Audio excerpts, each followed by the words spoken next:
Yan, magluto tayo ngayon ng pansit bihon. Simplehan lang natin ang luto natin ng pansit bihon. Magayat mo tayo ng mga repolyo. Unahin natin kayatin mga gulay. Ayan. Ay mga chicken breast na hiniwa-hiwa ko. Tapos naglaga ako ng atay ng manok. Nilaga ko para hindi siya madurog pagka sinahog. Yan. Nagkita yung bawang sibuyas. Ayan, mag-isa na tayo. Naglagay ako ng butter tsaka konting olive oil. Yan ang pinanggisa ko. Ayan o. Para mas malasa. Butter ang panggisa tsaka olive oil yan. Gisa tayo bawang sibuyas. Simplihan lang nating luto.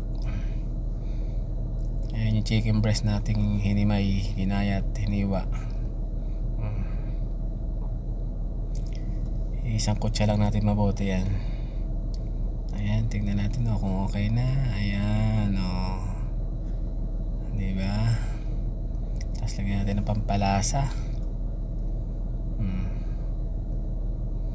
Paminta. Lagyan natin ng konting asin.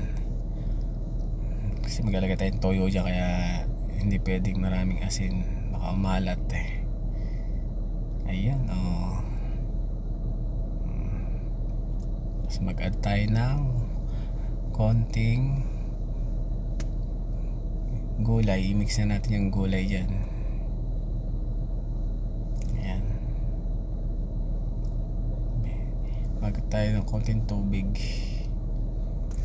Pag okay na yung gulay, hanguin na. Kasi hindi natin pwede sabay-sabay tambog din pansit dyan, kasi malalabsak yung mga gulay natin. Nango ko na siya dyan para yung pansit bihon naman ang ating itatambog dyan sa sabaw nya. Ayan yung pansit natin ginamit. Dalawa lang kasi konti lang naman kami kakain. Ayan. Tayo natin lumambot. Ayan. Tapos yan, hindi may ko na siya. Tapos lagyan natin yung kalahati lang muna ng gulay. Tapos pag nalagay mo na yung kalahating gulay, i-mix natin yan. Yan, i-mix. Pag na-mix na yan, ilalagay mo na yung gulay sa ibabaw. Yan.